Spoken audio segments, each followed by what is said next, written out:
Bien, je crois qu'on peut démarrer donc la petite cérémonie sur le défi étudiant. Je crois qu'il reste 3 projets et un jury, donc 3 présentations et ensuite 3 lauréats. Et puis on espère bien de toutes les manières que des actions seront menées par les 3 équipes parce que j'ai trouvé que c'était très intéressant. Et bon, il y aura un premier, un deuxième, un troisième, mais vous êtes habitués au classement depuis un bon moment que vous êtes à l'université. L'essentiel, c'est que vous ayez fait des propositions et qu'on puisse les mettre en musique d'une manière ou d'une autre. Et j'espère bien que cela sera fait, quelles que soient les propositions et quels que soient aussi les parcours que vous avez chacune et chacun. Donc je tenais à venir, je fais l'ouverture et puis je vais partir, mais je vais essayer de revenir juste après. Et je tenais donc à vous remercier pour votre engagement, vos propositions, et comme je vous l'ai dit, j'espère bien qu'on pourra les mettre en œuvre et avoir des projets qui se concrétisent. Juste pour boucler, mais une petite parenthèse, j'ai eu une demande de rendez-vous d'une des équipes. Je n'ai pas dit non, parce que j'ai vu ensuite un mail circuler disant le président n'a pas pu nous recevoir. Et je suis prêt à vous recevoir. Vous n'avez pas su insister. Et donc, j'ai dit au service, mais pourquoi ils disent que je ne veux pas les recevoir? Je reçois tous ceux qui ont de bonnes idées et qui souhaitent les partager. Et ensuite, on essaie de voir qu'est-ce qui peut être fait. Donc, je renouvelle cette invitation, y compris aux 2 autres équipes, si elles souhaitent ensuite qu'on en discute tranquillement et voir qu'est-ce qui peut être déployé pour le futur. Et puis je tenais à remercier les membres du jury qui sont installés au premier rang comme il se doit, très sérieusement, avec leur masque, et dont on espère de leur sagacité qu'ils puissent classer de manière juste et avec une belle perspective les 3 projets qui sont là. Donc merci à vous, bonne présentation, et je repasse tout à l'heure vers la demi, si vous avez fini, pour signer ces fameux prix. Premier, deuxième et troisième prix. À tout à l'heure et bonne suite.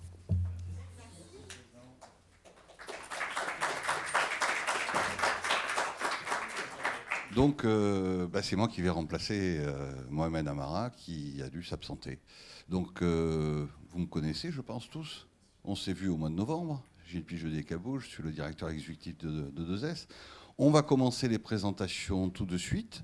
Peut-être je vais présenter quand même, je vais demander aux membres du jury de se présenter, histoire que vous sachiez à qui vous avez affaire. Xavier, je passe.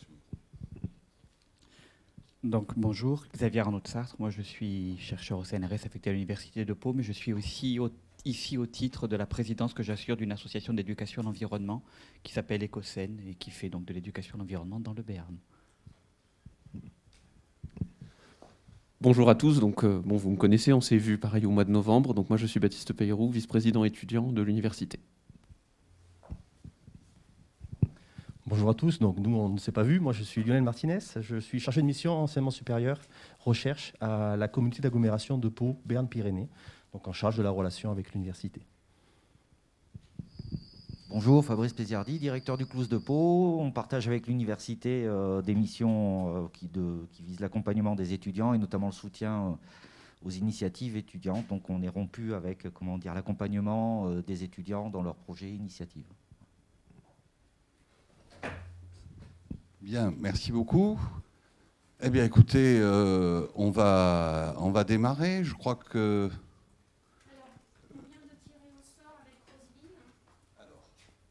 Et donc, la première équipe qui est appelée à présenter son projet, c'est Biotop. Bonjour, moi c'est Émilie, j'ai 23 ans et je souhaite protéger la planète plus tard. Bonjour, moi c'est Sarah, j'ai 22 ans et j'aimerais aussi travailler dans la protection de la nature. Bonjour, moi c'est Thalie. J'ai 20 ans et comme les filles, je suis admirative de la nature. Et c'est pour ça qu'on est réunis toutes les 4 pour Biotop, voilà, pour essayer de la préserver. Nous sommes ici parce que E2S a choisi cette année les campus de l'UPPA pour nous donner au défi d'innover le campus de demain. Donc c'est pour ces raisons que Biotop a émergé et un projet environnemental, et que pour nous, l'aventure a commencé. Alors, comme vient de le dire Émilie, du coup, le projet est organisé par E2S et du coup, ça vise à ce que le projet que chacun a puisse être établi sur tous les campus de l'UPPA. Mais nous, vu qu'on n'est pas l'Oise, du coup, on s'est plutôt axé sur le campus de Pau pour notre projet expérimental. Du coup, on a observé les espaces verts et on a vu qu'ils étaient très vastes et que l'entretien était plutôt conventionnel. Donc, on a vu là une opportunité assez intéressante pour revaloriser ces espaces par des prairies fleuries. Et surtout qu'aujourd'hui, on constate qu'il y a une chute de la biodiversité qui est assez importante. Et contrairement à ce qu'on pense, eh bien, en campagne, à cause des cultures, des produits phytosanitaires, finalement, il y a de moins en moins de biodiversité. Et du coup, le milieu urbain devient en fait un refuge pour tous les insectes pollinisateurs. Et qui est l'emblème des pollinisateurs? Ce sont les abeilles, d'où du coup notre nom de projet Biotope, puisque bee veut dire abeille en anglais.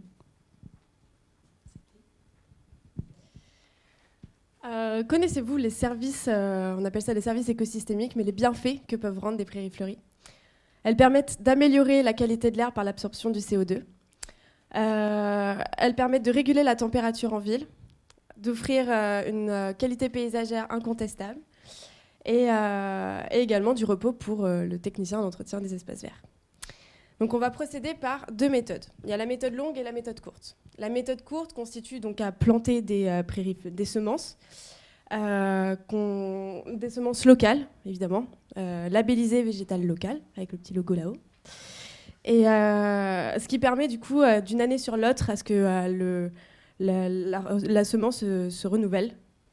Et la méthode longue, donc c'est les friches, qui ressemblent à ça, à ça. Ça, c'est le campus pendant le confinement. C'est quand même super chouette. Et évidemment qu'on va mettre en valeur, mais ça, on l'expliquera plus tard. Et donc tout ça, ça constitue à conserver une biodiversité qui est déjà existante sur le territoire et sur le campus de l'UPPA. Et pour ce faire, on va aussi mettre des habitats, parce que savez-vous que sur les 1000 espèces d'abeilles sauvages existantes en France, 70% d'entre elles nichent dans le sol. Donc on aimerait bien instaurer des habitats pour pouvoir, en plus de leur offrir le couvert, le gîte.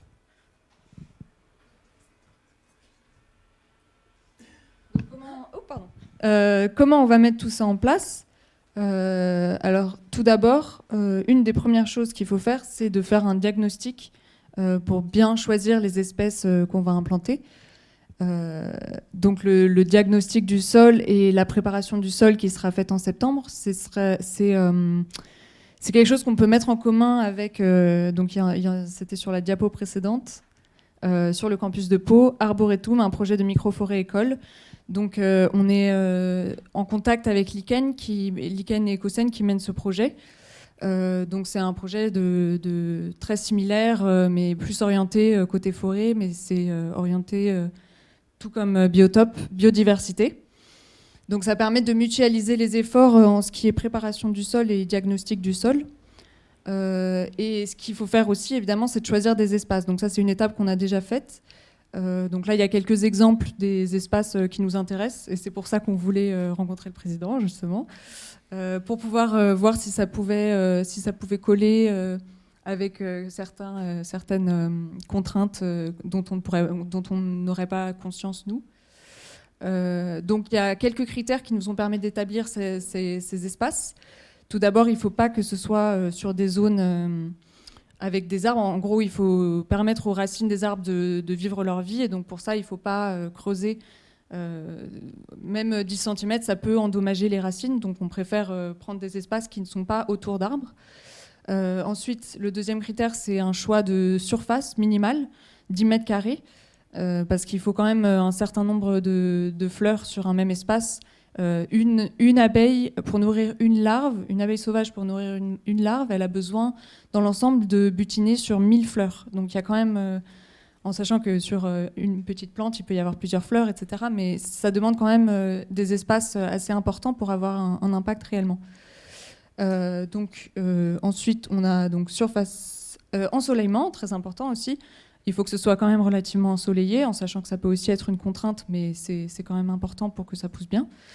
Et dernier, c'est essayer de respecter au mieux les cheminements alternatifs que prennent les usagers, parce que souvent on coupe dans l'herbe, même s'il n'y a pas une allée, et donc c'est important de prendre en compte ça pour pas déranger justement les habitudes des promeneurs. Voilà, donc j'ai parlé de la préparation du sol. Voilà, donc préparation du sol en septembre, mise en commun avec l'ICANN. Alors pour la plantation, comment ça va se passer? En termes de durée, ça va être simple, ça va être sur une journée. Et on compte faire un événement pour ça, un chantier participatif. Donc on appellera grâce aux réseaux sociaux ou avec nos connaissances. Et alors, pour les habitats, parce que les habitats, il faut savoir que ça se présentera sous forme de bacs qui seront hors sol d'une hauteur de 50 cm environ, qui contiendront de l'argile, de la terre et du sable, et qui seront concentrés dans les îlots, dans les îlots de prairies et de friches. Voilà. Donc pour mettre en valeur tout ça, on a décidé de mettre en place des panneaux pédagogiques, des panneaux de sensibilisation qui seront installés dès le début du projet. Alors pourquoi au début? Parce qu'en fait, les semences et les friches ne seront pas encore développées. Donc on n'aura pas encore une vraie image de ce que ça pourra rendre après. Et du coup, pour le côté esthétique, c'est vrai que ça peut être pas mal d'informer les passants sur le projet qui est en devenir. Du coup, maintenant, on va parler budget. Alors... Oui, alors, du coup, pour le budget, on a mis en place des coûts de mise en place, en fait, qui correspondent aux investissements qui vont être pour le lancement du projet et qui seront durables. Donc, ce sera mis pour le début du projet. Ensuite, on a, tout ça, du coup, ça constitue donc les panneaux, les habitats, les clôtures, ainsi que les semences, qui représentent au total, comme on le voit, 3 600 €. Et ensuite, du coup, pour l'animation et la coordination du projet, on a décidé, on espère en tout cas, pouvoir mettre en place un service civique, qui lui correspondrait du coup à 637,86 € pendant 6 mois, tous les mois. Et du coup, comme on le voit ici, on a fait un tableau de prospection. On peut, en fait, du coup, sur l'année N1, l'année prochaine, enfin l'année d'après, il n'y aura pas de coûts supplémentaires, mais on a d'éventuels coûts pour les semences, pour après, si jamais, je ne sais pas, selon ce qu'on choisit, qui n'est pas renouvelable ou quoi. Mais on a quand même un objectif de semences renouvelables. Ensuite, on a des financements également. Qui sont là, pardon. Du coup, on a des financements publics ainsi que privés. Donc là, on voit qu'avec le projet Jeunes 64, du coup, on ferait appel à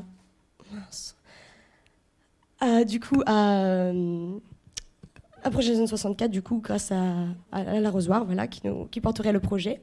On a réussi à obtenir du coup une partie avec E2S par rapport à la session précédente qui nous a permis d'être là aujourd'hui. Et du coup, ensuite, on fera appel, grâce à Ecocène et à la mutualisation de notre projet avec Arboretum, à la région du coup Aquitaine, parce qu'il y a un appel à projet en fait qui est fait par Ecocène et du coup qui pourrait peut-être nous permettre à nous de bénéficier de subventions.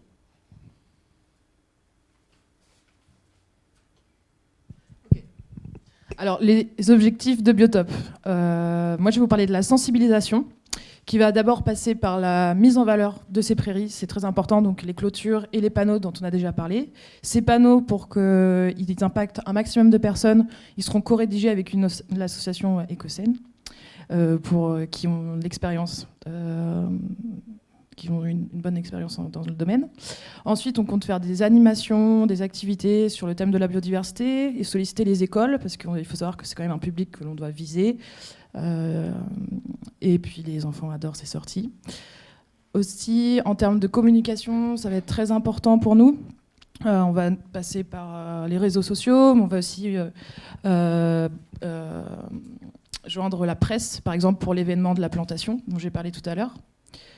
Et enfin, ça nous semble cohérent de proposer des conférences sur l'université au sujet de la biodiversité, sachant qu'on aura les prairies biotopes plus les microforêts. Ce serait vraiment dommage de passer à côté.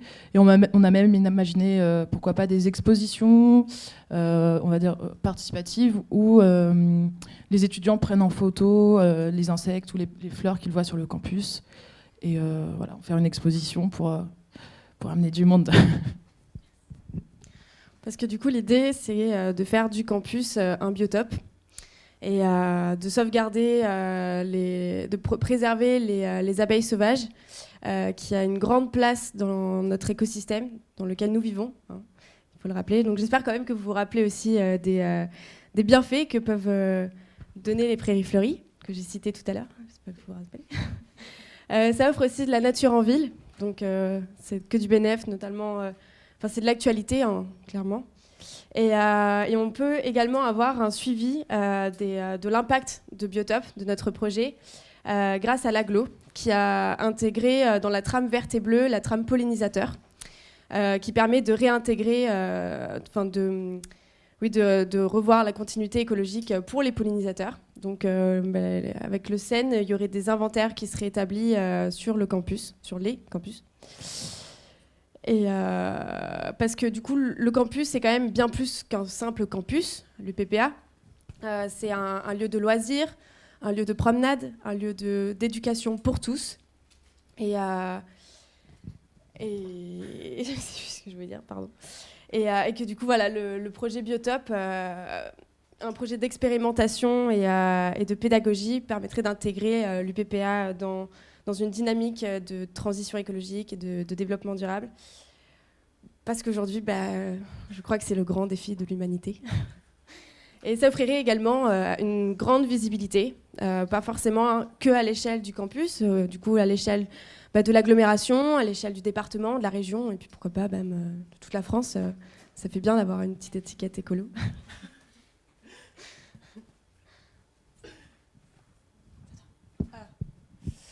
Donc on se concentre principalement pour le moment sur le campus de Pau, mais on n'oublie pas évidemment les autres campus qui sont aussi très très importants pour nous.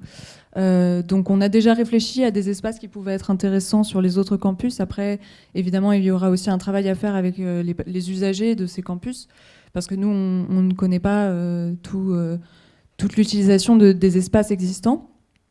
Ensuite, il y a Lichen qui va probablement aussi continuer cette implantation de microforêts sur d'autres campus, notamment pour le moment à Bayonne peut-être ou à Anglet. Donc ça serait une manière de se retrouver sur ces différents campus. Ensuite, voilà, c'est ça. Et après, il y a aussi bien sûr tout un travail d'étude du côté associatif, etc., de chaque endroit spécifiquement, parce que c'est important de travailler avec les acteurs locaux. Voilà. Pour assurer la pérennité, on propose la mise en place d'un copil, étant donné qu'on a quand même beaucoup de personnes qui sont impliquées, qui seraient potentiellement impliquées dans ce projet. Avec la communauté d'agglomération, par exemple, qui permettrait d'avoir une vue d'ensemble sur les politiques nationales en ce qui concerne la biodiversité en ville. L'université, évidemment, ça c'est logique, en partie sur le côté gestion des espaces verts de la direction du patrimoine. Ensuite, le CEN, Conservatoire des espaces naturels Aquitaine. Ça, c'est tout le côté conseil scientifique, ce qui est important pour prendre les bonnes décisions vis-à-vis des actions à mener. Ecocène pour la partie sensibilisation. Ils vont notamment nous aider à former des animateurs, par exemple le service civique potentiel de l'arrosoir. Lichen, étant donné qu'on travaille quand même beaucoup avec eux au final. Et l'arrosoir, car on espère continuer à mener le projet par le biais de l'arrosoir. On fait toute partie de l'arrosoir. Et ça serait un moyen justement de faire des demandes de subventions et de continuer à participer à tout ce qui est animation, etc. Voilà.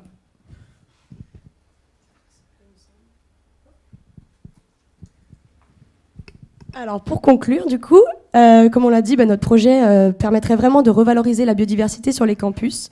Tout ça en plus avec des partenaires qui permettraient également à la fac de pouvoir s'ancrer dans des projets, d'autres projets qui se passent autour dans l'agglomération en lien avec l'environnement. Ce serait également un support pour l'éducation pour tous, grâce à la sensibilisation qu'on va faire autour de ce projet. Et puis, ce serait vraiment super aussi. Nous, on est très motivés, en tout cas, on a vraiment une motivation débordante parce qu'on trouve que ce serait super pour les étudiants de pouvoir avoir un tel projet sur le campus.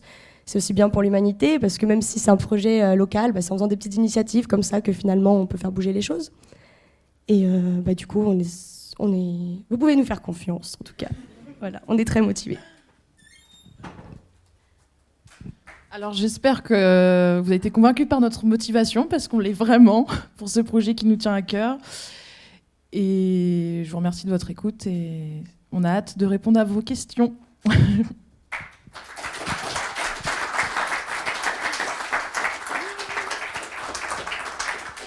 Alors, pour répondre aux questions, je vous suggère de prendre un micro effectivement fixe. Et pour moi, je vais faire circuler le micro sans fil. Bon, alors tout d'abord, merci pour votre énergie, merci pour votre présentation dynamique et aussi, évidemment, au fait qu'on puisse vous faire confiance, on n'en doute pas. J'ai pour ma part, alors accrochez-vous, j'ai un certain nombre de questions. Je vais commencer par celles qui sont un peu plus difficiles pour après faire... Donc ne vous enflammez pas si les premières sont un peu étonnantes. La toute première question concerne le budget. Vous avez noté que vous alliez demander une part à Projet Jeunes 64, une part à la région. Or, la région fait partie du dispositif Projet Jeunes 64.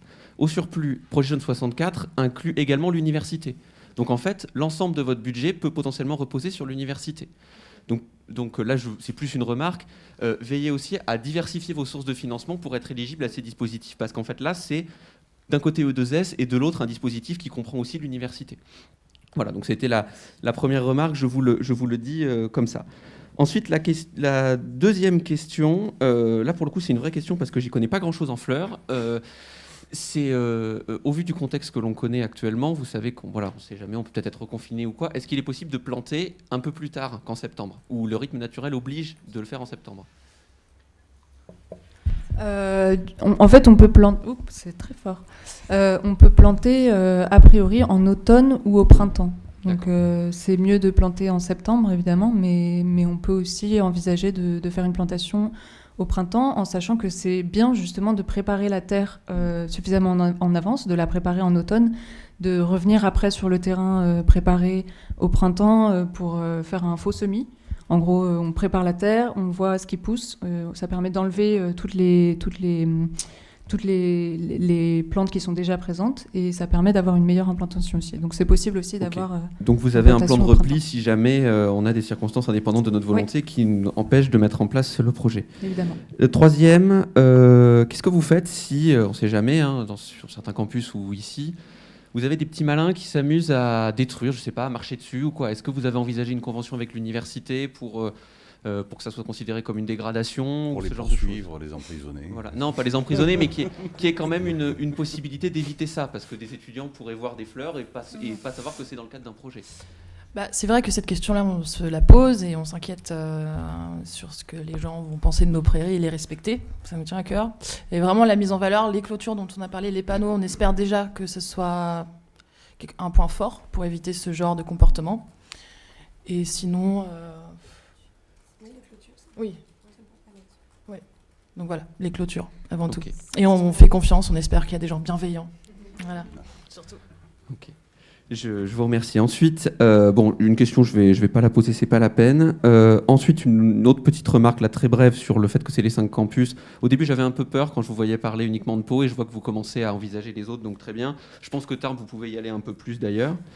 Et la toute dernière chose, c'est vous parlez de service civique. Est-ce que vous avez pensé à un service volontaire européen? Puisque l'Union européenne développe le mécanisme du service civique aussi, et travaille beaucoup sur les questions environnementales. Donc voilà, c'est une idée que je vous donne. Donc je finis par la note la plus positive. Merci.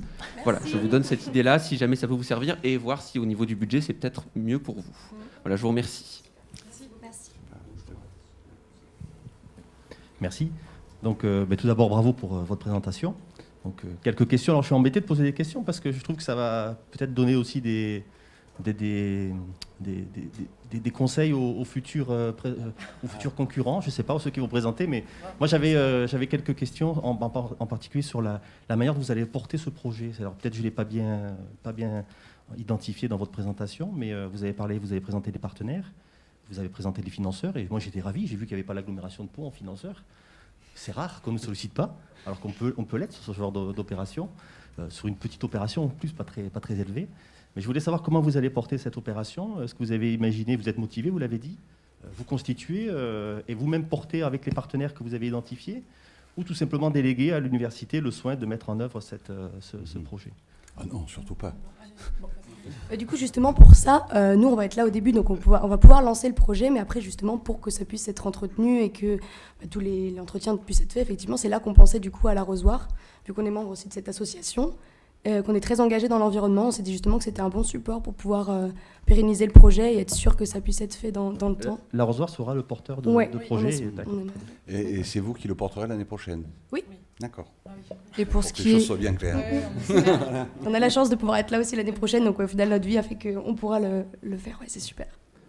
Et après, il y aura évidemment des choses qui seront, on l'espère, mises en place avec l'université en question de gestion d'espaces verts, etc. Le but, c'est aussi d'essayer de pousser l'université à avoir une gestion différenciée des espaces verts qui sont... Enfin, il y a tellement de potentiel, en fait, qu'on espère que ce soit une manière aussi d'avoir un impact quoi, sur la manière... Justement, sur cet aspect de la relation avec l'université, oui. Parce que vous avez présenté le calendrier avec les plantations au mois de septembre. Et j'imagine qu'un terrain, ça se prépare. J'ai vu d'ailleurs qu'il était un peu labouré. Là, il y avait donc ça veut dire qu'il faudra du personnel, du matériel pour intervenir au préalable. Comment vous imaginez mettre en œuvre ce genre d'action?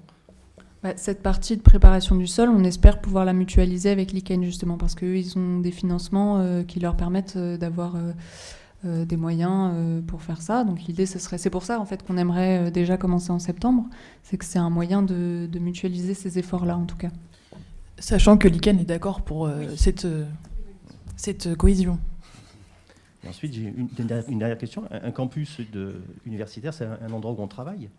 Je voulais savoir si vous aviez imaginé un moment faire travailler les abeilles pour produire du miel et pouvoir demain, alors soit offrir, soit acheter la production de miel de l'UPPA. En termes de communication, ça serait sympa et ça s'est déjà fait ailleurs. Il y a sûrement des passionnés d'apiculture sur le campus. Merci pour cette question, parce que c'est vrai que c'est souvent qu'on nous pose la question. Alors, les abeilles sauvages ne produisent pas, elles produisent du miel que pour elles en fait. Elles ne sont pas. On pourrait mettre des ruches sur le campus, ça a été envisagé. Sauf que les abeilles domestiques ont un périmètre de butinage beaucoup plus élevé que les abeilles sauvages. Donc en fait, elles viennent concurrencer les abeilles sauvages. Et nous, c'est pas l'idée. L'idée, c'est justement de préserver de la biodiversité déjà existante. Donc ne pas en amener. Des abeilles domestiques, il y en a partout, même ici, il y en a. Donc c'est justement de cette biodiversité, ces espèces-là qu'on oublie en fait complètement, puisqu'on est là, le miel. Mais en fait, le miel, on peut le produire ailleurs. Il y a déjà des ruches, il y a déjà des abeilles domestiques qui sont là pour ça. Enfin, non, c'est horrible de dire ça, mais bon, voilà. Et du coup, les abeilles sauvages, non. L'idée, c'est de les laisser faire leur vie. On leur offre le gîte et le couvert, comme Mimi le disait tout à l'heure. Voilà. Merci pour vos réponses. Merci. Alors, moi, j'ai pas trop de questions à vous poser ou à vous formuler. En tout cas, je vous remercie pour la qualité de la présentation, du support, de l'investissement que vous mettez aussi personnel pour essayer de nous faire adhérer à votre projet. Alors, je suis un Crous-ien, hein, donc je ne peux pas me refaire là immédiatement. Je voulais vous dire que sur le projet Jeunes 64, vous trouverez des partenaires autres que l'université. Vous trouverez sur votre chemin le Crous et qu'on est tout à fait accompagnant sur ce type de projet qui vise, comment dire, un environnement meilleur et un avenir meilleur aussi pour vous et puis pour vos enfants. Voilà, donc vous saurez nous trouver à votre côté et vous dire aussi que sur le campus, il y a des territoires qui servent à faire habiter les jeunes, quoi. Hein. Vous-même, peut-être, je ne sais pas s'il y a des résidentes Crous parmi vous, mais voilà, je pense que dans le périmètre aussi de vos recherches et puis de ce que vous voulez faire et de la valorisation de tout le campus, moi je vous offrirai volontiers l'ouverture des portes du Crous et vous trouverez des habitants et donc un relais permanent pour la continuité du projet au-delà de votre parcours d'études. Voilà. En tout cas, surtout retenez que moi, ce qui me concerne, je vous félicite pour la pertinence du projet, la symbolique et la qualité de votre présentation. Merci beaucoup. Merci beaucoup.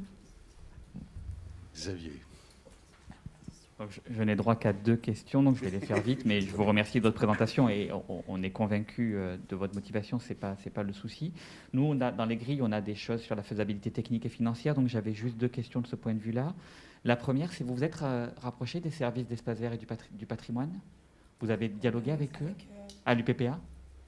On a essayé, mais on n'a pas. Du coup, il y a eu le Covid et je pense que ça posait des problèmes justement pour avoir.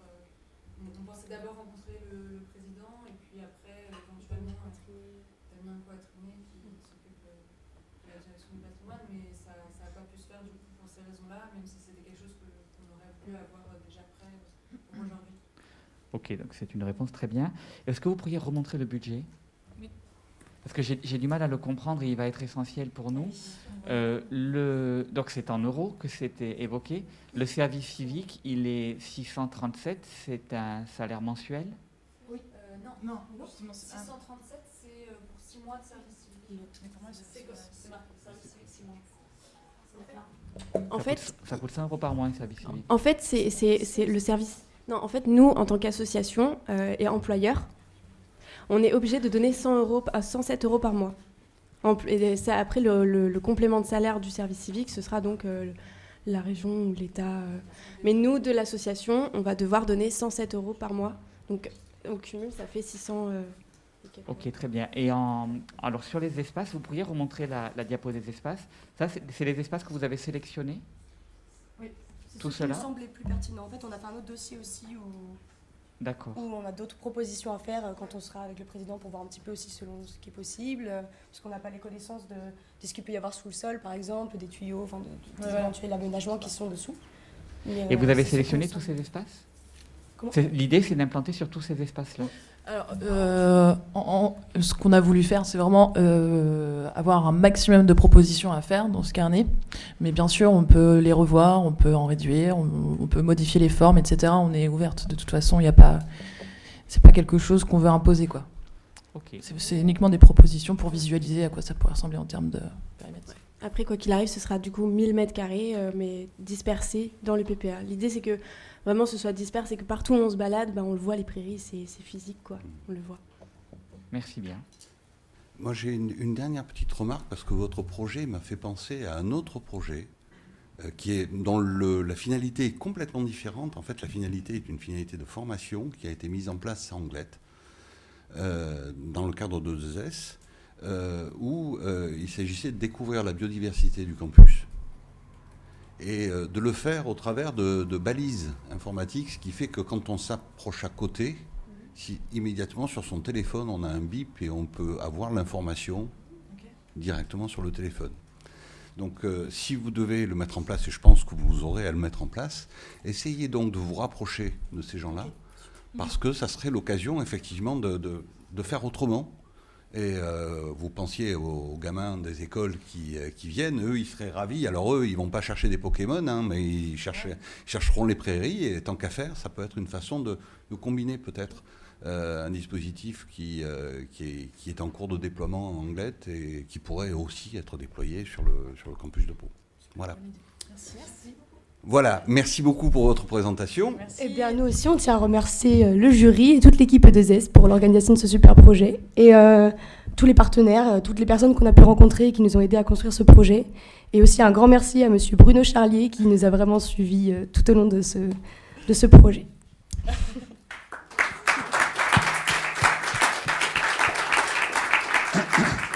Je profite de l'interruption pour dire qu'effectivement, chaque projet a été suivi par une personne de l'université. On aura besoin de vous pendant les délibérations, si vous voulez bien nous accompagner au moment des délibérations. Voilà, alors le suivant, c'est... Alors, le suivant, c'est au foyer solidaire.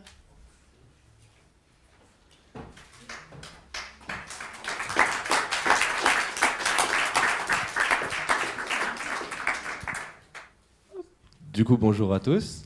On va vous présenter notre projet au foyer solidaire. Donc, vous voyez, moi, je m'appelle Adrien Goavier. Je passe en deuxième année d'AES à Pau, sur le campus de Pau. Bonjour, moi je m'appelle Jean-Sébastien Vier, j'ai 21 ans et je suis étudiant à l'Université de Pau et de Piladour en géographie et aménagement. Bonjour, moi c'est Vassika et je suis en DUT SGM à Mont-de-Marsan. Bonjour, et moi je suis Jocelyn Figard en master modélisation en génie civil et génie côtier à Anglet. Donc on va présenter notre projet du foyer solidaire.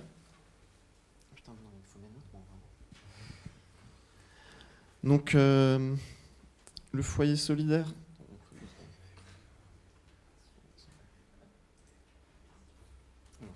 qu'en France, le gaspillage alimentaire est estimé entre 50 et 60 kilos par personne et par an de produits. Ça, c'est quand on fait la somme entre les consommateurs, les distributeurs et les producteurs.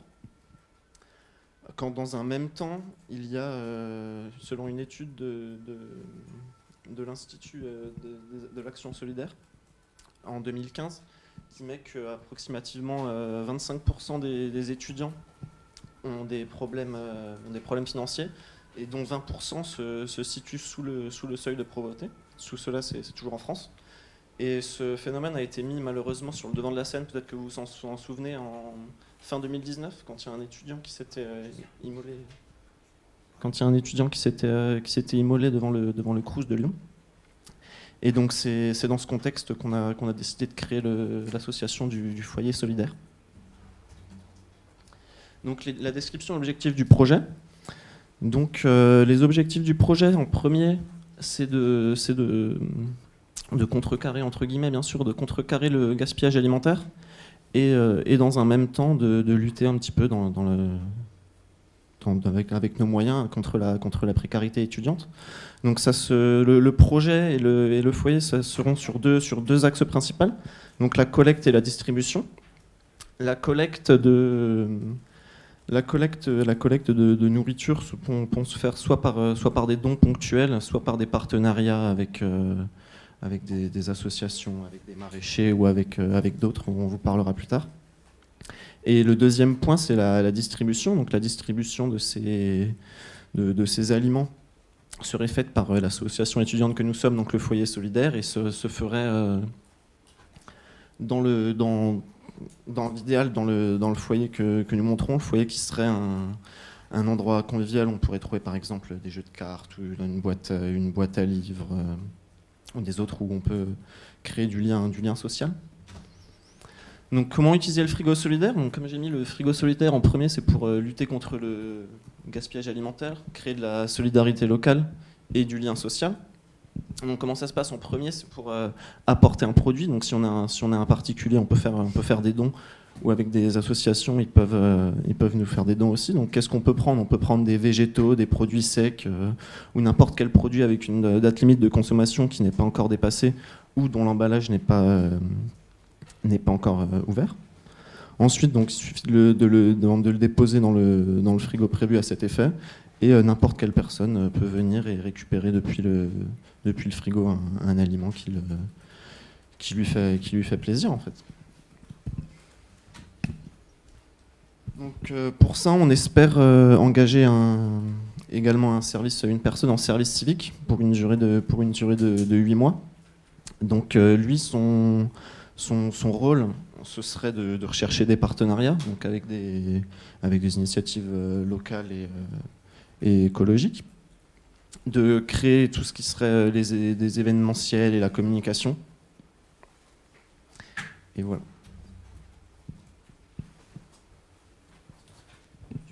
Ouais. Donc, dès le début de notre projet, l'idée principale, c'était de s'associer avec la première association, de collaborer avec la première association qui a fait venir ce concept d'Angleterre ou bien d'Allemagne, donc l'association Les Frigos Solidaires. Donc pour cela, on a rencontré sur Paris en décembre dernier Dounia Meptoul, qui est la présidente, jeune présidente et restauratrice sur Paris de l'association. Et donc on a rencontré Dounia qui nous a expliqué qu'elle s'est lancée en 2016 et déjà 26 de ses frigos sont en fonctionnement sur tout le territoire. C'est plutôt une réussite. Le concept de son frigo permet une très bonne utilisation, une bonne utilisation en intérieur comme en extérieur, grâce à une cage en bois où il est également sur roulette. Il permet une bonne visibilité de la température et des denrées alimentaires à l'intérieur. C'est important. L'association aussi a déjà prévu les supports de communication pour l'utilisation du frigo, avec des stickers. Là, on ne les voit pas tous, mais l'image qu'on vous a présentée aussi avant se présente sur les frigos. L'association met aussi en place un avocat qui prend en charge les dossiers d'intoxication alimentaire grave. Donc tout ça, c'est prévu avec l'association. Son association fonctionne assez simplement. En fait, l'établissement qui souhaite recevoir le frigo va d'abord s'intéresser aux engagements à prendre, ce qui veut dire en fait s'assurer qu'on pourra vérifier la température et les denrées alimentaires, vérifier qu'on pourra mettre le frigo dans un local fermé la nuit, par exemple. Ensuite, à partir de là, elle signe la charte de partenariat avec l'association et de là lance une... voilà, ça c'est le fonctionnement, comme vous voyez. Et de là, lance une récolte de fonds sur la plateforme Helloasso. Donc une récolte de fonds, là on voit notre page créée, bon pour l'instant on est à 0. Et c'est normal. Et donc dès que les 1 300 € collectés pour le frigo solidaire, dès que les 1 300 € sont collectés, le frigo est fabriqué par un organisme à but non lucratif. Ils sont fabriqués à flux tendu, donc, et à partir de matériaux recyclés. Et le frigo est envoyé à l'établissement. En plus de l'aide de l'UPPA, E2S ou le CLOUS de Pau, comme on va le voir juste après, on pense vraiment mettre durant le mois de septembre une collecte de fonds sur le campus pour intéresser les élèves, les rendre acteurs, enfin les étudiants ou même le personnel de l'UPPA, pour les rendre acteurs du projet. Voilà. Et donc afin de pouvoir accueillir aussi le frigo dans les temps, enfin au plus rapidement, et devant respecter aussi la construction du foyer de la fac qui va se faire.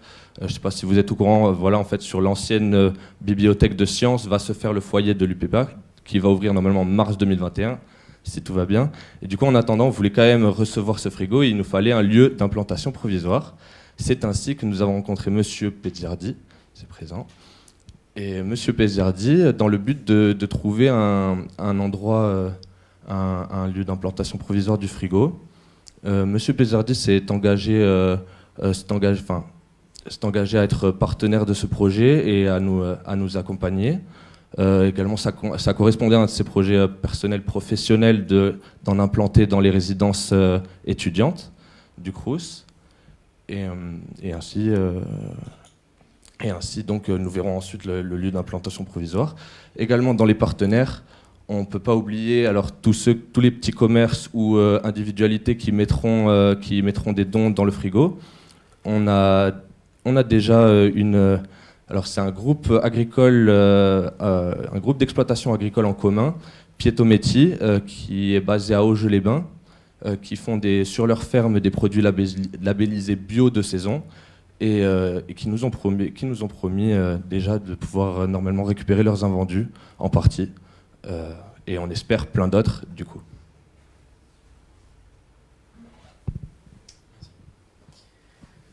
Donc, comme l'a dit mon camarade Adrien, nous avons contacté Monsieur Pezziardi et nous l'avons rencontré. Et nous avons parlé de la mise en place du frigo, de savoir où nous allons le mettre dans un premier temps. Et il nous a proposé dans la résidence étudiante Francis Jem. Donc vous pouvez le voir sur cette carte, qui est juste à côté de l'université de Pau. Elle fait partie des plus grandes résidences étudiantes. Donc on aimerait, et ce qui est prévu, c'est de la mettre dans cette laverie, où en fait tous les étudiants de la résidence puissent avoir accès. Elle est fermée le soir.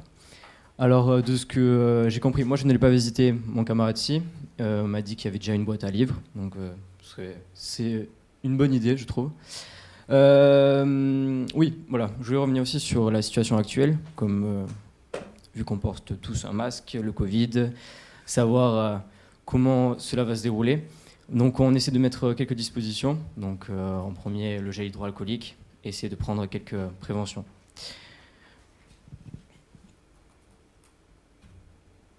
Ensuite, parce qu'en fait, le temps on récolte les dents, le temps qui construit sur mesure notre frigo, nous avons eu l'idée, pas eu tant d'autres, de mettre une cagette, comme vous pouvez le voir sur cette image, où là on pourrait poser féculents et bottes de conserve. Voilà.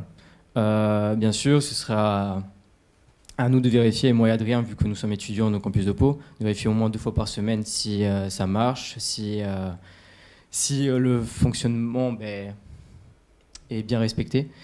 Et aussi faire prendre conscience aux élèves, enfin surtout aux résidents, qu'il va y avoir quelque chose qui va être mis en place pour plus tard. Donc voilà, nous sommes assez contents parce qu'en fait nous avons fait appel à 2 élèves, dont un qui est en master design à Bordeaux, Monsieur Grenery, qui nous a aidé et même réalisé ce logo. Donc on est plutôt fiers. Donc voilà, bon, je vous l'explique en 2 lignes, hein, vous avez remarqué le frigo plus la poignée de main, mais surtout la poignée de main pour en fait le foyer en fait, surtout ça. On aimerait bien qu'il y ait de nouvelles cohésions sociales au sein de la fac. Il y en a parmi tant d'autres qui sont seuls, qui vont juste en cours et qui repartent chez eux. Mais on aimerait que voilà, créer un endroit où il y ait de nouvelles rencontres. C'est un peu notre but aussi, malgré le frigo bien sûr en première partie. Ensuite, notre deuxième camarade qui se situe à Mont-de-Marsan, qui lui aussi met en licence design, nous a proposé un projet d'affiche pour soit pour notre flyer ou soit pour l'affiche. Donc voilà, nous avons mis en avant les logos plus le partenariat Le Crous. Et on est plutôt fiers de leur travail et on les remercie encore une fois.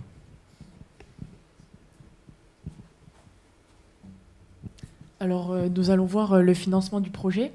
Donc, tout d'abord, le frigo solidaire, 1300 €. Ensuite, la communication association, donc, qui comporte l'affiche, le logo et la communication. Donc, l'impression des affiches. Et ensuite, on aimerait travailler avec un graphiste pour faire une affiche pour mettre dans les différentes universités. Ensuite, il y a les frais du service civique, donc 880 € pour une mission de 8 mois, donc ça sera à partir d'octobre et ça serait donc pour une année scolaire. Donc, ce qui ferait un budget total de lancement de 2330 €. Alors, notre projet a différents points positifs. Donc, tout d'abord, l'expérience entrepreneuriale. Donc, ce projet nous a appris à développer notre association, à la faire grandir au fur et à mesure. Ensuite, la gestion de projet et de budget. Donc, il nous a aussi appris à gérer du budget, à savoir gérer, à savoir ce qu'on doit payer et quand. Ensuite, il est durable et évolutif. Donc, on aimerait que au fil du temps, il continue et que d'autres étudiants s'investissent dedans et qu'on recrute des gens dans l'association.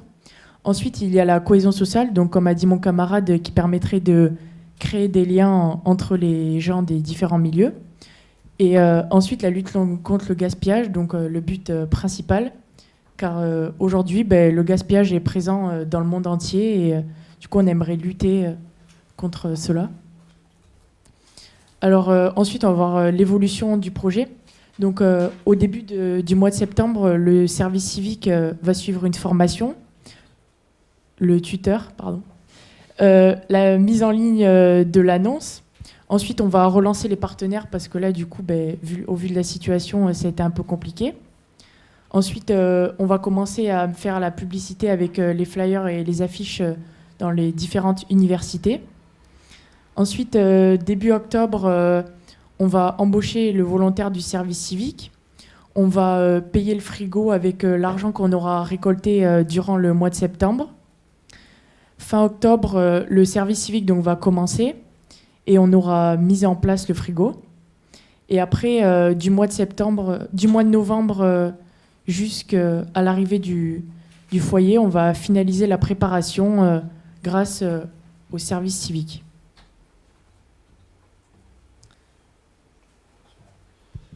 Donc voilà, voilà un peu notre projet qu'on a fait depuis ces derniers mois. En tout cas, juste pour conclure, on tient du coup déjà à remercier l'organisation et remercier Sylvie d'Agréou qui a été notre référente durant ce projet. Et surtout à dire que normalement, s'il n'y a pas de stop, on sera là pour le mettre en place. On a déjà prévu sur les prochains mois. Eva sera à Mont-de-Marsan pour faire le lien, pour peut-être après mettre un foyer ou d'abord un frigo et ensuite un foyer solidaire sur Mont-de-Marsan. On a vu aussi avec peut-être d'autres résidences Crous à Anglette sur la côte. Et Jocelyn, qui part dans le monde du travail, nous a promis de suivre le projet avec très étroitement. Voilà, merci beaucoup.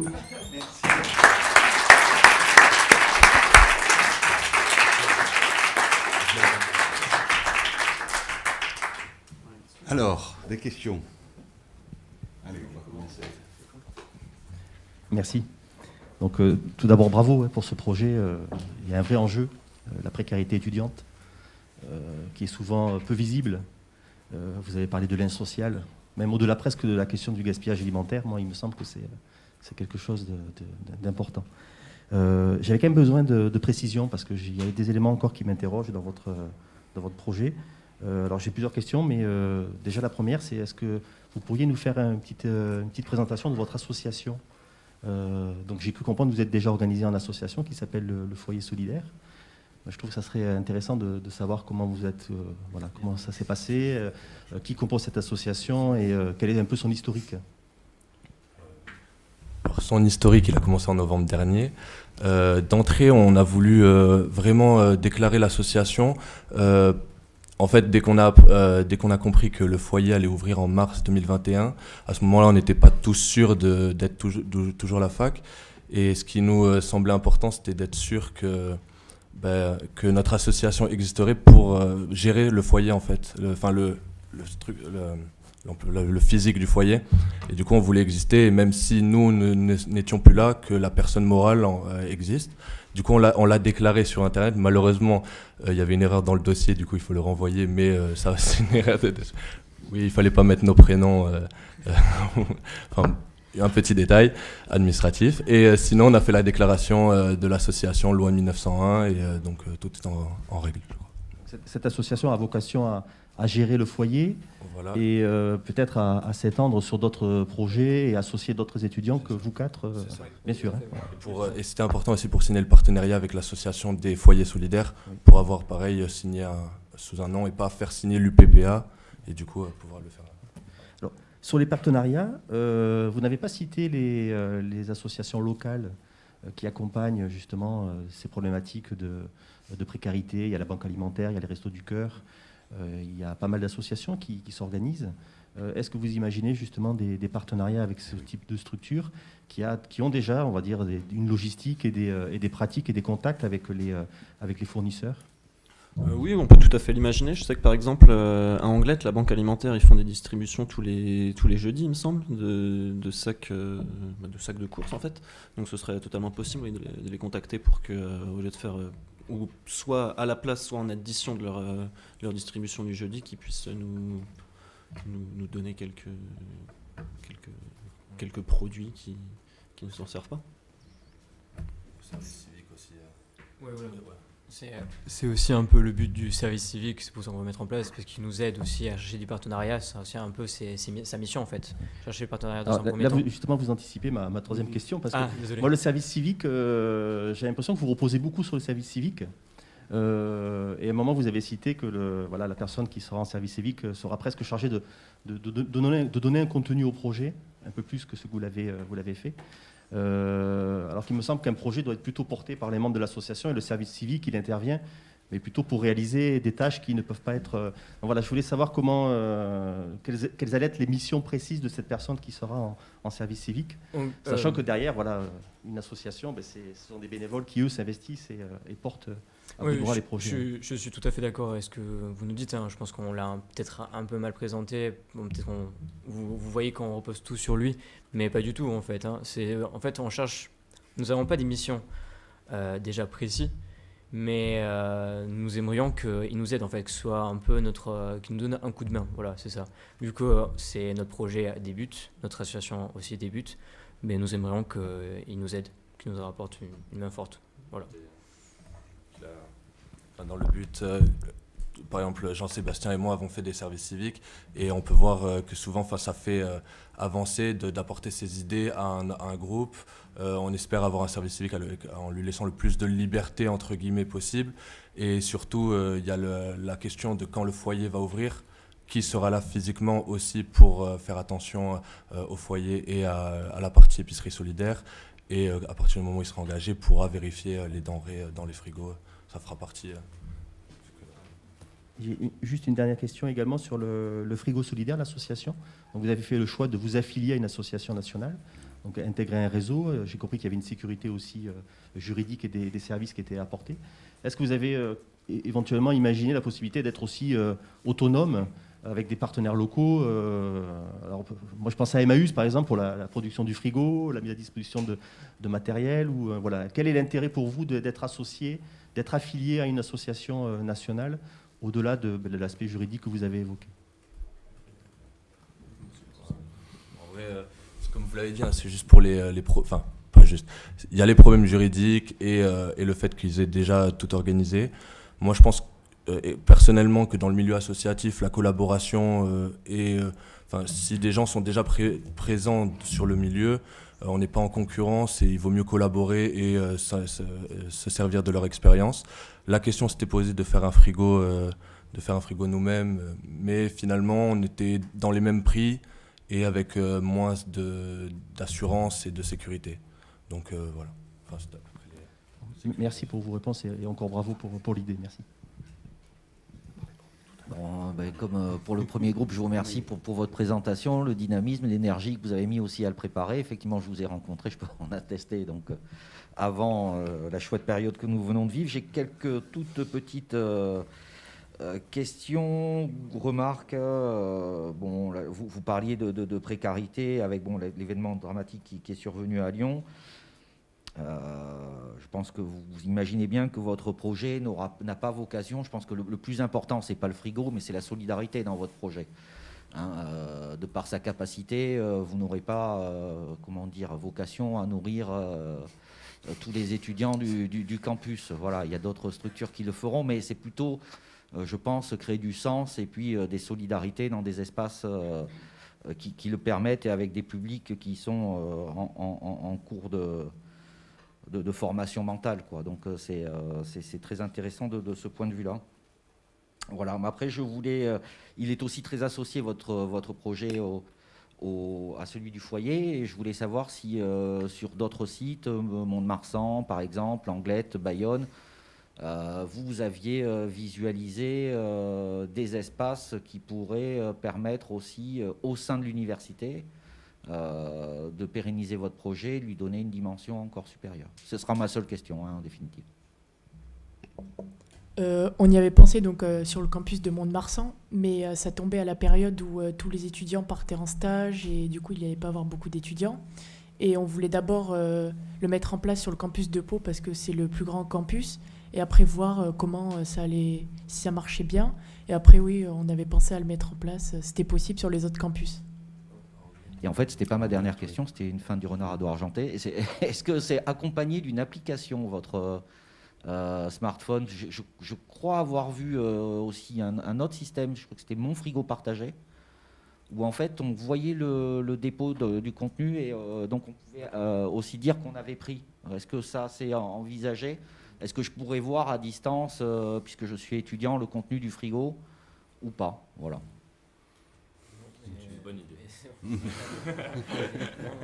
C'était pas du tout prévu. Ok, ça marche. Je constate quand même qu'on est vachement plus connectés que vous. Hein. Je sais pas pourquoi, mais... Merci en tout cas. Bon, alors merci, je me joins aux remarques précédemment évoquées.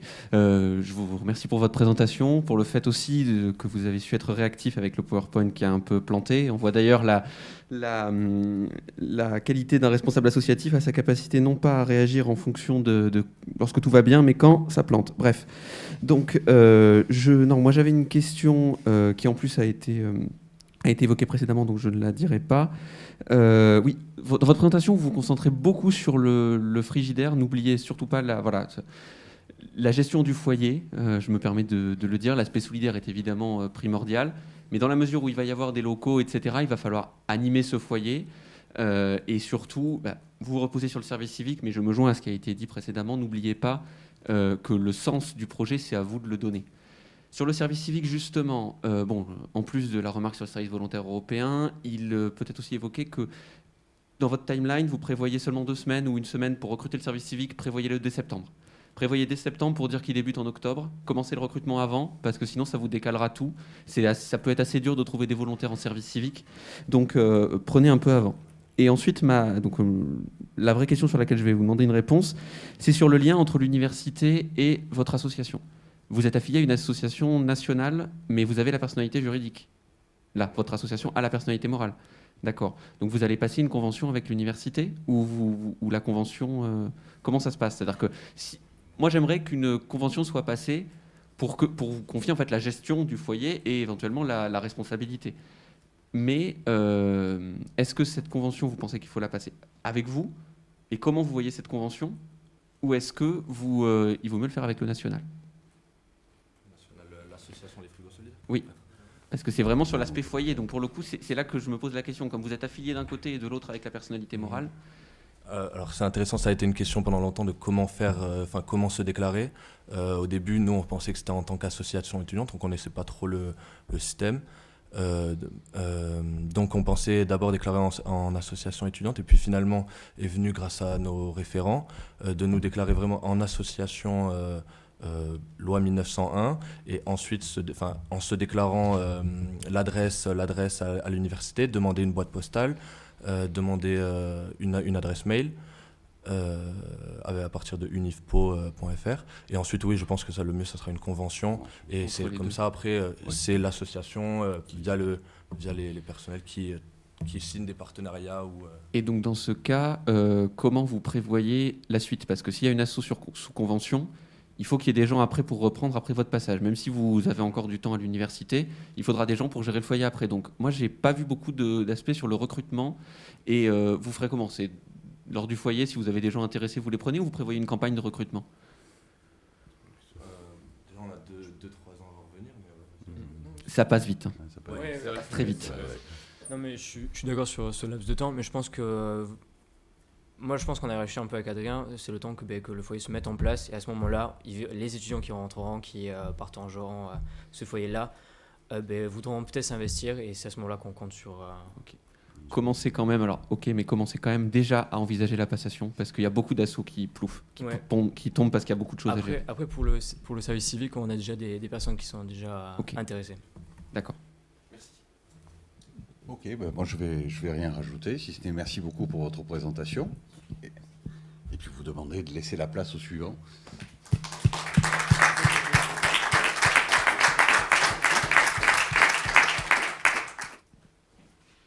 Salut. Ouais, tranquille.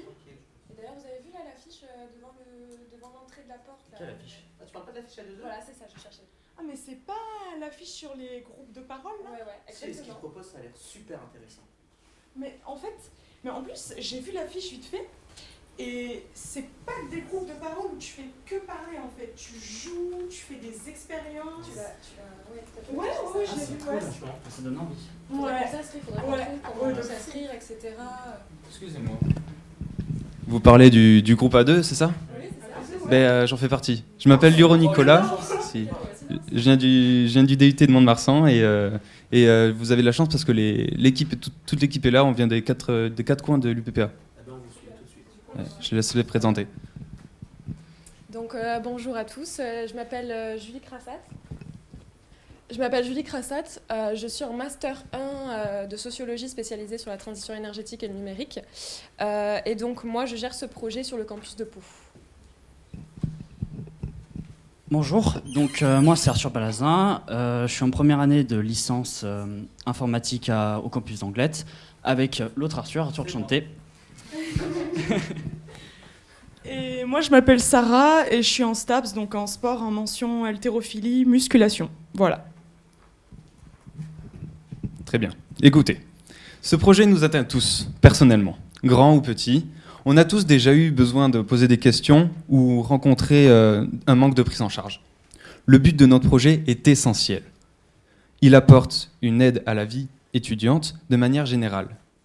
Rassurer chaque étudiant et créer un endroit d'accueil et de bienveillance. Nous sommes à 2 E. Accompagnement, évolution et épanouissement. Nous proposons un accompagnement bienveillant pour aider les étudiants dans leurs épanouissements social, personnel et leur évolution dans leur cursus.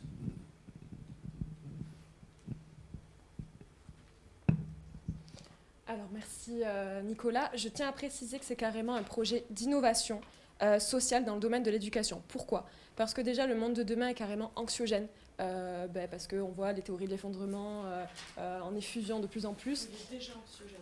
Oui, complètement. Il est de plus en plus. Exactement. Et donc, pardon, excusez-moi.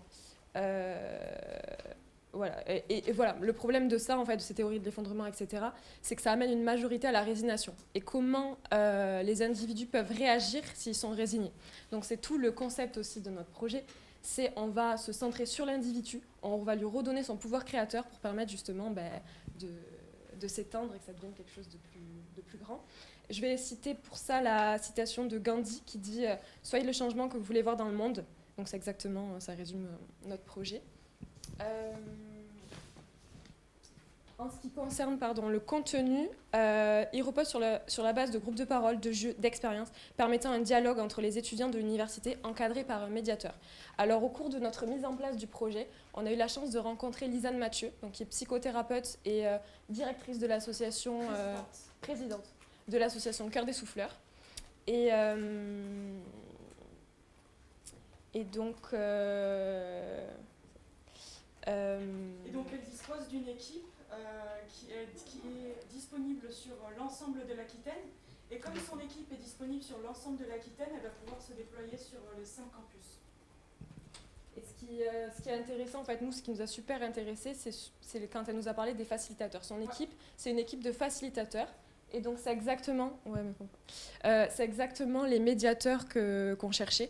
Donc, je vais vous donner la définition de Christelle, donc c'est une facilitatrice de l'équipe de Lisiane, qui nous dit qu'un facilitateur est un intermédiaire, une forme d'animateur qui propose des situations d'exploration pour permettre d'identifier les schémas personnels de l'individu, l'amener à prendre conscience de ses potentialités par le jeu, l'animation, l'échange, tout en développant sa capacité d'adaptation. Et je vais Sarah du coup expliquer en quoi ce projet est novateur. Alors, en quoi notre projet, il est novateur, il est original. Alors, il y a 3 points. Le premier, c'est qu'on va transmettre des ressources concrètes via les facilitateurs qui vont être directement applicables dans la vie quotidienne. Et là, on vient sur le deuxième point. Ces transmissions, elles sont basées sur quoi ? Elles sont basées sur des références et des disciplines qui sont reconnues et précises, comme les neurosciences. Moi, en STAPS, par exemple, on a appris le fonctionnement du système nerveux, etc., mais de manière très scolaire, très cadrée, très magistrale.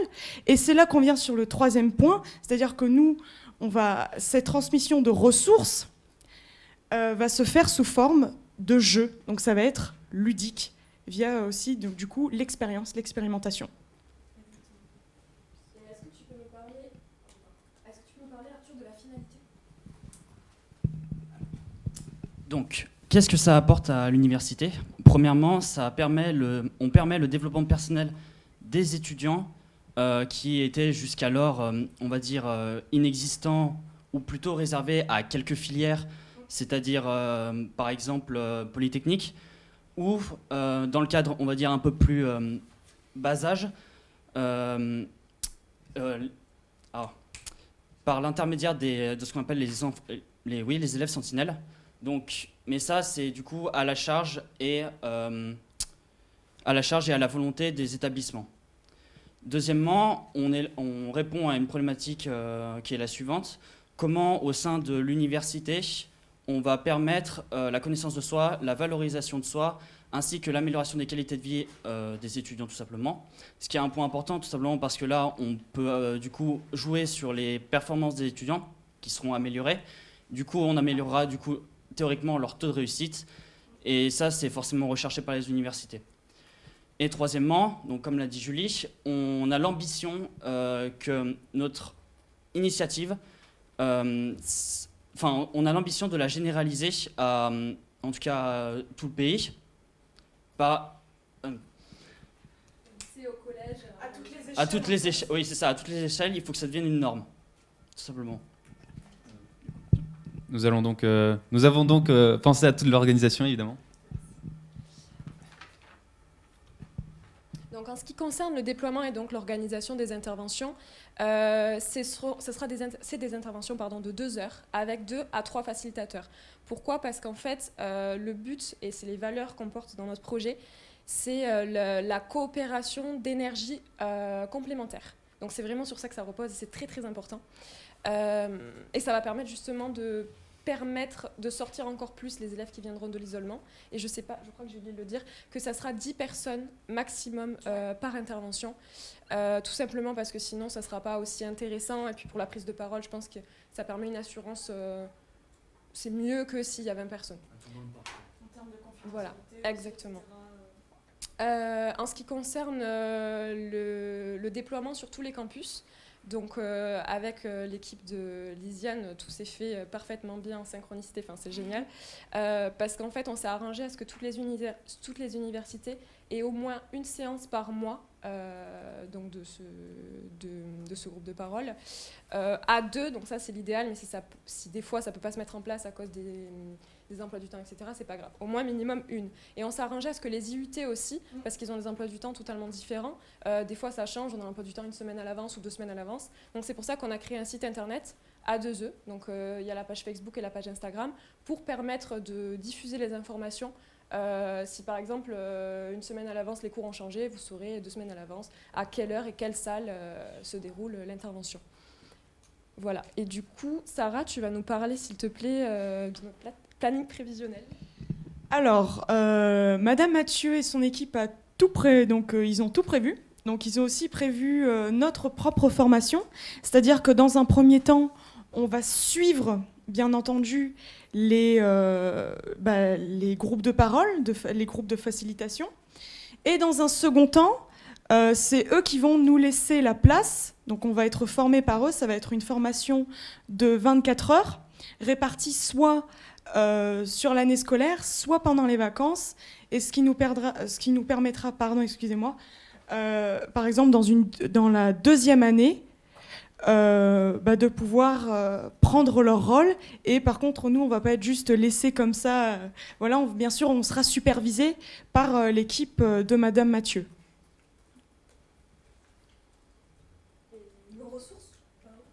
Alors, les ressources matérielles, donc il nous faut une salle de classe, c'est super, on est à l'université, il y en a partout. Immatériel, les médias sociaux, et puis maintenant la plupart des jeunes sont très connectés. Hein. Et puis la 3e, c'est du coup les ressources humaines. Donc nos 2 à 3 facilitateurs par campus, et qui, je précise, qui se sont déjà positionnés sur chacun des campus. Merci Madame Mathieu, parce que je pense qu'elle nous regarde. Donc vous l'avez compris, c'est évident, vous avez besoin de nous. Nous sommes le cœur de l'université de demain, basé sur l'écologie de la personne. Ce n'est pas un endroit de thérapie, mais un apport pour chacun des ressources, quelles qu'elles soient. Une aide de connaissances personnelles et surtout basée sur la bienveillance.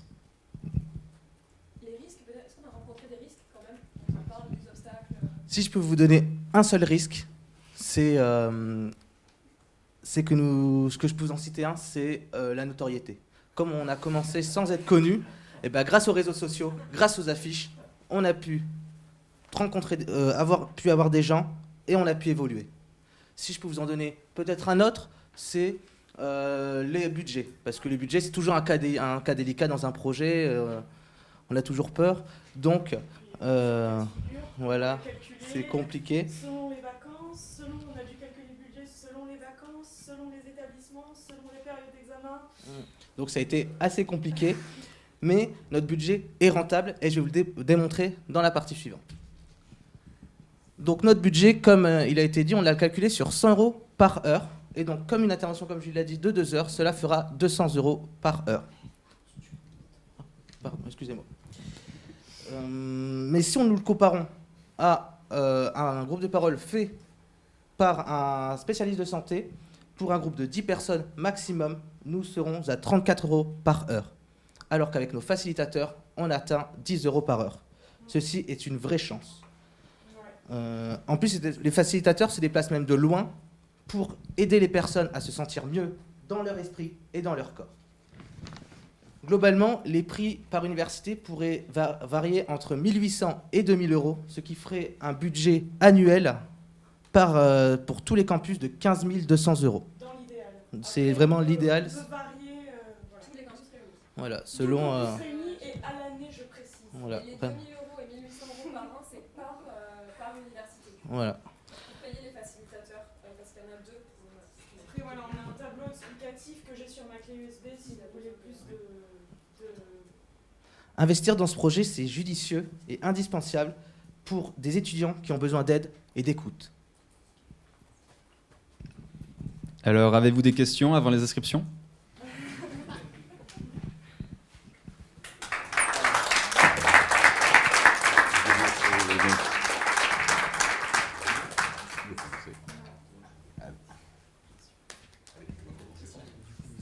Bon, encore une fois, je vous remercie là tout le groupe pour le dynamisme qui était très perceptible, pour l'intelligence aussi de votre entrée sur la scène, hein, avec le petit jeu scénique qui était sympa et qui nous a mis vite dans le jus.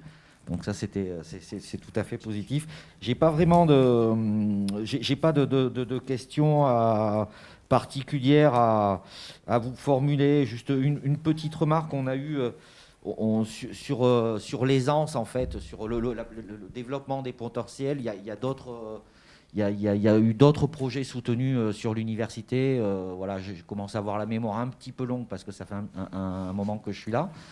Donc, de fait, voilà, j'ai pu, par exemple, voir un projet qui avait vocation à aider à l'aisance lors de la présentation de ces travaux, etc. Donc là, de mémoire, c'était des géographes qui travaillaient dessus, qui avaient pu en faire profiter d'autres UFR, parce qu'à l'époque, c'était les UFR. Vous voyez que ça commence à dater.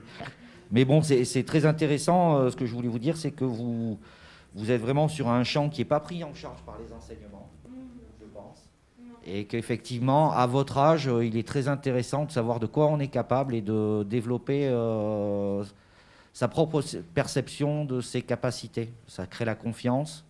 Et la confiance, c'est quand même un bagage qui est très important pour la suite, comme vous parliez d'anxiété, etc. Donc je le mettrai en face de l'anxiété. Non, mais je vous en prie. Excusez-moi. Surtout quand on voit, par exemple, des exemples d'un étudiant qui s'immole par le feu, je me dis qu'en ayant ces cas de figure, je me dis qu'on a vraiment besoin de ce dispositif. Parce qu'à simuler par le feu, il n'y a pas que la question financement, il y a aussi d'autres choses, à mon avis, qui doivent jouer. Et c'est pour ça qu'on a... On vous entend bien, on vous entend bien. Alors, il faut parler dans le micro, parce que sinon, comme on est diffusé en direct sur YouTube, on ne vous entend pas. Est-ce que je dois recommencer ? Non. Non, et la dernière question, c'est que soit je suis parti de quelques instants et je m'en excuse, mais c'est le lien avec la personne que vous nommez très souvent. Mathieu, elle est d'où, de quoi et quelle reine elle détient dans le projet, et en quoi elle est un élément qui incarne la pérennité de votre projet. Alors, comme on vous l'a dit, Madame Mathieu est psychothérapeute, entre autres, parce qu'en fait, elle s'occupe, pour faire simple, de tout ce qui touche à l'humain. Donc, elle propose des coachings, etc. Et elle travaille, comme je vous l'avais précisé, avec une équipe. Alors, pourquoi elle est centrale ? Parce que déjà, grâce à son équipe, comme on vous l'a précisé, eh ben, nous, ça nous permet de nous déployer sur tous les campus. Et c'est grâce à elle, en fait, notre problématique, ça a été, et ils sont là-haut, ils peuvent l'attester, c'est de trouver le médiateur. Justement, on a trouvé un médiateur qui a toute une équipe qui peut se déplacer sur l'ensemble des campus. Et oui, Madame Mathieu, et c'est donc pour cette raison-là que Madame Mathieu est un point central, en fait. Je ne sais pas si j'ai répondu à votre question. Au niveau de la formation, si je peux rajouter, Au niveau de la formation. Ah, pardon. Au niveau de la formation, elle nous a bien expliqué. Je vais y arriver. Au niveau de la formation, c'est bon, parfait. Elle nous a bien expliqué qu'elle faisait aussi de la communication. Donc en fait, on a reçu un énorme CV. Donc on ne peut pas tout vous dire, ça prendrait justement 10 minutes pour vous l'expliquer. Mais c'est pas un souci, voilà, on peut vous transmettre les informations. C'est vrai qu'on n'a pas alternativement. Et ce projet, à la fin, il pourrait devenir qu'étudiant, c'est-à-dire qu'il y a un tel transfert de savoir, de méthode, que vous puissiez, le long de votre présence sur le campus, le transmettre à d'autres étudiants et que finalement, il soit à 100% UPPA. C'est ma dernière question. Hein. Alors justement... Non, faut pas appuyer sur le bouton, surtout pas une fois. Sorry. Désolée. Bon, vous battez pas. Désolée, on va pas se battre maintenant, Julien, on se battra après. Alors justement, ils nous ont prévu, pour nous permettre de pérenniser du coup notre projet, ils nous ont prévu cette formation qui est à hauteur de 1 000 €, on est 5, mais ça on a dit que c'était dans un second temps, donc dans la 2e année. Et chaque étudiant qui participe au groupe de parole aura un certificat qui sera délivré par Madame Mathieu de présence, qui lui donnera la possibilité de suivre à son tour une formation en facilitation. Et évidemment, comme ils auront eux aussi suivi les groupes de parole, ils sauront comment ça marche, comment ça fonctionne, et ils pourront aussi du coup à leur tour tenir les groupes de parole de jeu et d'expérience, je précise bien. Ok, en fait c'était encore une feinte. Et est-ce qu'il y en a quelques-unes ou quelques-uns d'entre vous qui souhaitent devenir, parce que c'est un métier en fait, facilitateur, voilà, c'est manager des groupes, créer des dynamiques, etc. Est-ce que certains d'entre vous se destinent à ce métier ? C'est le but de notre projet. Donc on a déjà la proposition, comme on vous a dit, on a un cours de 24 heures et ça nous permettrait aussi, je vais vous parler niveau budgétaire, que nous on puisse gratuitement de former les autres étudiants, donc les futurs étudiants, et ça nous ferait une perte par exemple sur le budget et ça nous ferait gagner donc de l'argent. Donc tout est avantage et ça peut aussi, voilà, comme vous voulez dire, amener la pérennisation et que plus on pourra former d'étudiants et plus on pourra former de groupes, plus il y aura de personnes aidées et plus l'université se tiendra mieux, comme on peut vous dire. Se poursuit en fait parce que grâce à la formation, j'ai vraiment du mal. Grâce à la formation, ça permet aux prochains étudiants donc de former. En fait, ça se poursuit. Donc c'est le but que sinon on peut plus parce qu'on n'est plus à l'université, que les prochains étudiants déjà ils seront formés par nous. Il y a aussi elle nous soutient en fait aussi, dans les formations. On est supervisé. Nous c'est juste, ça serait les premières années en fait, mais une fois que la formation est faite, on la poursuit pour permettre que les groupes de parole continuent à exister en fait.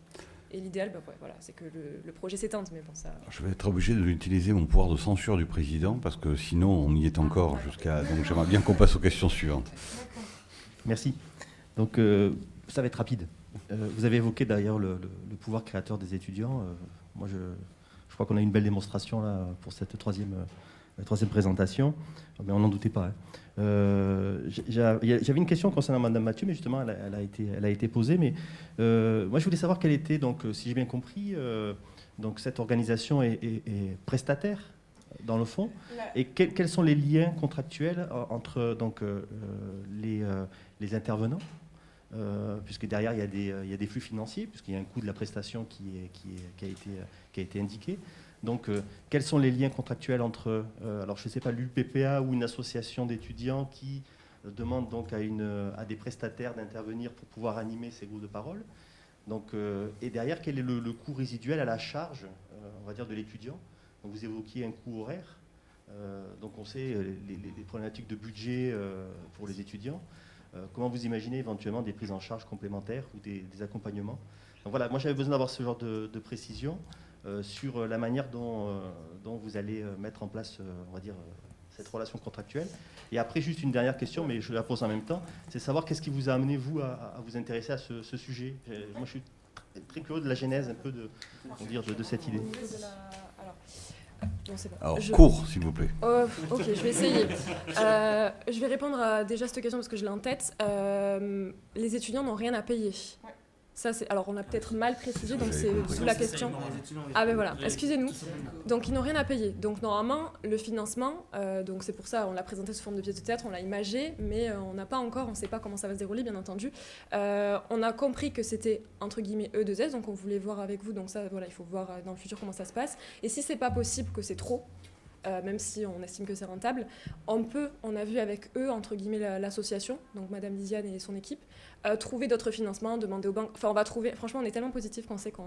Voilà, mais là, en soi, vous donnez exactement. On avait noté un nom, mais je sais plus tout à l'heure que tu m'avais dit pour dans la fiche.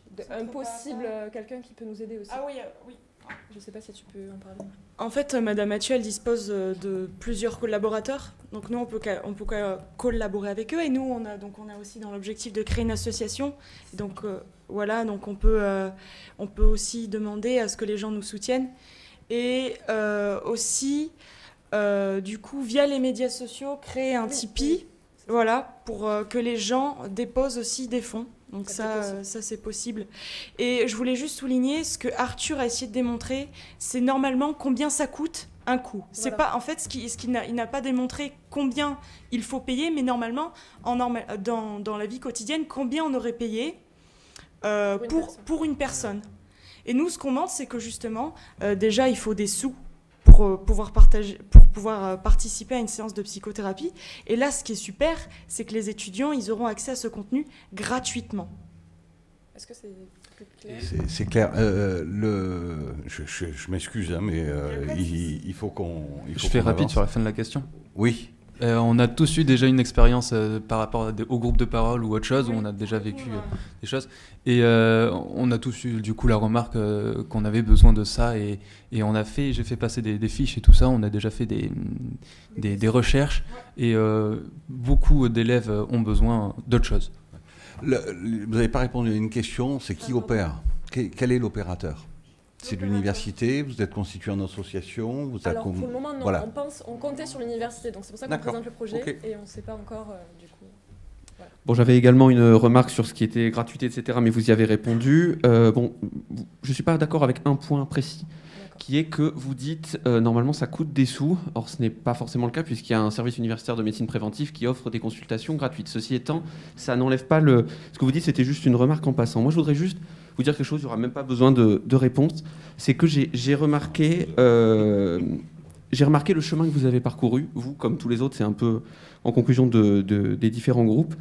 Vous êtes parti au tout début je me souviens de vouloir faire des warriors, je me souviens de votre formule, et vous êtes arrivé aujourd'hui à un groupe entre vous, là, on sent une vraie solidarité entre vous. Tout simplement, quand il y en a un qui n'arrive pas à parler, c'est l'autre qui enchaîne. On sent que vous avez, et surtout, c'est ça qui m'intéresse, un projet qui est très problématisé, comme beaucoup d'autres groupes, il y a des concepts derrière, il y a eu beaucoup de réflexions. Voilà, et moi, c'est ce qui me plaît, c'est que vous savez où vous allez.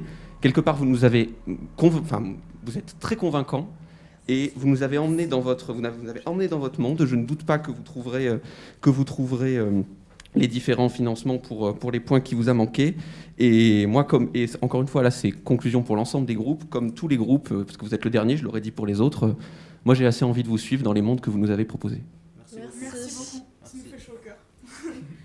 Il faut que j'aille très vite, donc je vais aller très vite. Quel est le nom de l'association ? J'arrive pas à la trouver en fait. Cœur des souffleurs, CHOEUR. Ok. D et après souffleur. SOUFFL. Je pense que vous savez l'écrire. Ok. Il va trouver pendant qu'on délibère. Je crois qu'il faut qu'on s'arrête parce que sinon on va être très très en retard. Mais il y en avait besoin, c'est tellement intéressant. Merci beaucoup.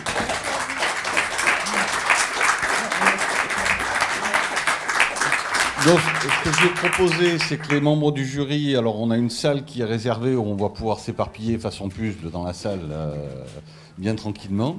Je vais demander aux 3 personnes qui ont accompagné les projets de nous accompagner pendant les délibérations. Et puis aux autres, je vais vous demander un peu de patience.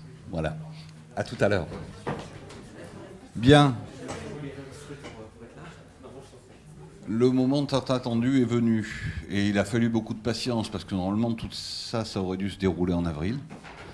Donc la première chose que je voudrais dire, c'est vous remercier pour votre patience et pour votre présence aujourd'hui. C'était pas forcément comme ça qu'on avait vu les choses. Les événements en ont décidé autrement, et je trouve que c'est quand même bien de pouvoir avoir conclu ce défi dans les meilleurs délais possibles. Alors donc on a fait un classement. Moi ce que je voudrais dire avant de vous donner le classement, parce que vous allez sortir, oh mon Dieu, lui il est devant moi, lui derrière moi. Non. Je crois que d'abord ce qui nous a frappé, c'est que même pendant la nuit du défi, vous nous avez envoyé 2 messages. Un premier message, c'était préserver l'environnement. Le deuxième message, c'était créer et favoriser la solidarité. Et ça, c'est quelque chose qu'on a retenu, qu'on a reçu, au travers des projets qu'on va suivre, parce qu'on suivra les 3 projets qui ont été présentés, de toute façon, quoi qu'il arrive, c'est quelque chose qu'on va garder en tête. Alors, on va organiser le défi étudiant l'année prochaine, peut-être sous un autre format. On va quand même, je pense, essayer de garder la nuit, même si c'est très très fatigant. Mais on va peut-être essayer de travailler sous un autre format pendant l'année, parce qu'on sait aussi que les étudiants, vous êtes aussi pas mal occupés, vous avez d'autres choses à faire. Mais c'est quelque chose qu'on va garder en tête. Solidarité, environnement, ou environnement, solidarité, comme vous le voulez. Voilà. Alors je vais commencer par rappeler donc merci pour ces messages, et puis je vais commencer par rappeler, je vais faire 3e, 2nd, 1er. C'est un peu comme l'élection de Miss France, ou alors... bref, on va pas s'étendre sur le sujet. Je rame, oui, exactement. Je rame. Alors, le 3e projet, le projet classé en 3, c'est le projet Le Foyer Solidaire.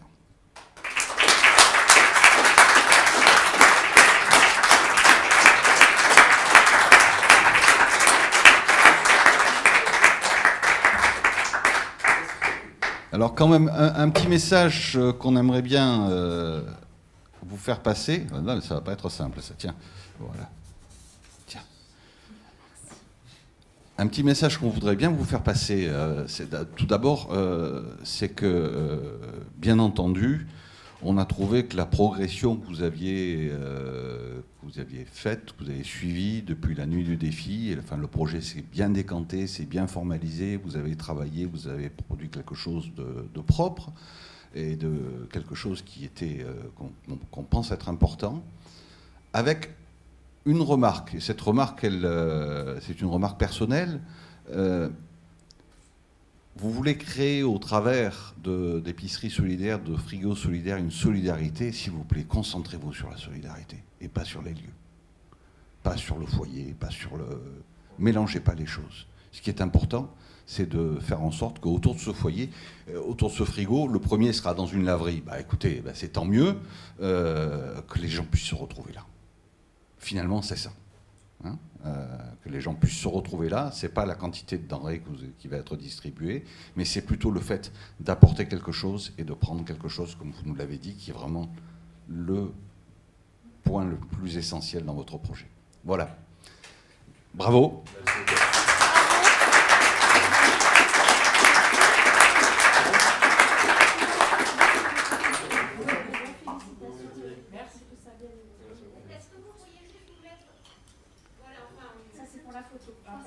Voilà.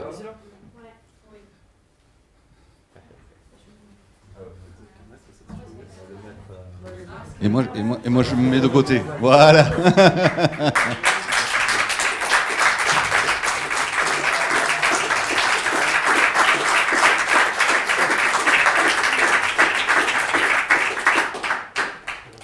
Alors on a beaucoup débattu, en fait on a beaucoup débattu parce que je dois dire que a priori il n'y avait pas forcément d'unanimité au sein du jury, donc on a dû discuter, on a dû négocier, bref c'était difficile. Mais on a beaucoup débattu sur le projet qui est classé 2, qui est A2E.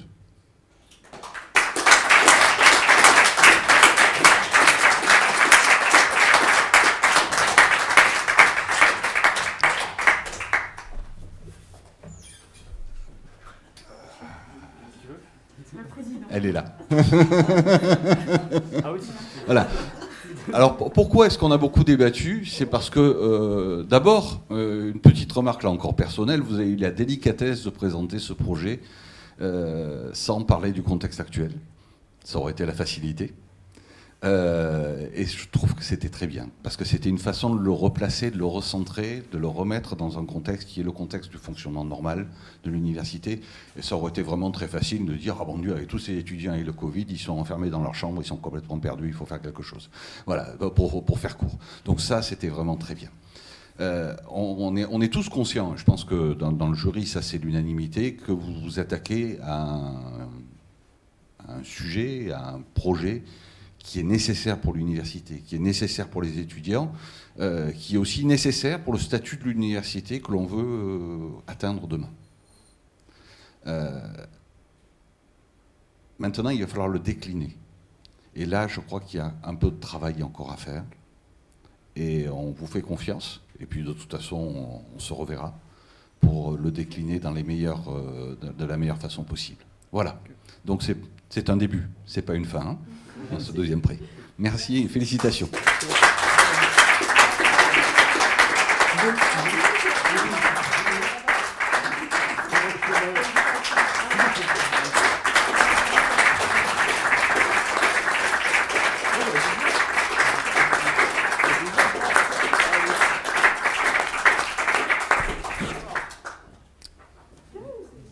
Bon, alors il n'y a plus de suspense pour le premier, hein. Voilà.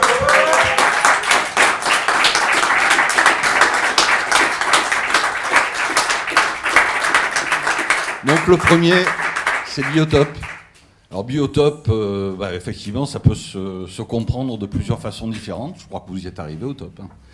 Hein.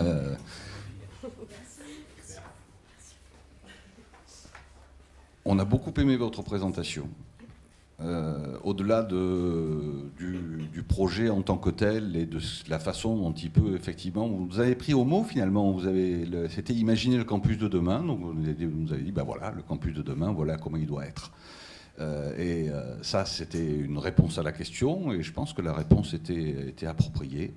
Alors là encore, il y aura beaucoup de façons de décliner les choses. Il y aura façon de décliner les choses ici sur le campus de Pau, sur les autres campus. Vous avez bien noté qu'il y avait une proposition de la part du CROUS.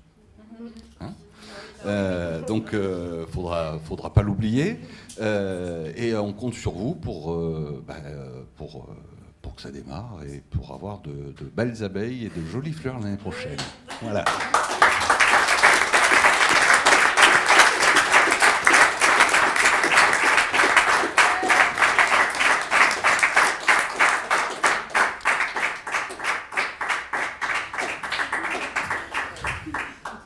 Voilà, alors il ne faut pas être trop près normalement, ou alors vous devez avoir un masque. Hein. Mais bon, allez, hier c'était la fête de la musique. Bien, merci beaucoup, merci infiniment d'avoir participé. Encore une fois, merci à l'équipe qui vous a accompagné. Je crois qu'Isabelle a deux dernières instructions pour vous. L'instruction, c'est assez simple, c'est qu'on aurait aimé pouvoir faire une petite cérémonie festive, mais voilà, c'est pas possible de le faire maintenant. Donc ce qu'on a fait, c'est qu'on vous a commandé des sandwichs. Je parle là pour les étudiants, désolée pour les membres du jury. Donc vous pourrez prendre un sandwich, une bouteille d'eau et un dessert en sortant. On vous remercie d'avoir participé jusqu'au bout.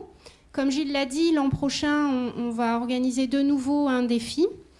Et évidemment, on fera appel à vous. Parce que cette année, on a porté nous-mêmes le défi. C'est-à-dire là, je parle de la promotion, du défi, etc. Et l'idée, c'est qu'on puisse aussi compter sur vous pour la promotion du défi l'an prochain. Vous serez nos ambassadeurs et ambassadrices. Donc voilà, merci à tous. Et puis... bonne chance et on se retrouvera à la rentrée en espérant qu'à la rentrée, peut-être que pour l'organisation de la nuit du défi, vous serez bien sûr conviés puis on pourra fêter cet événement à ce moment-là. Merci.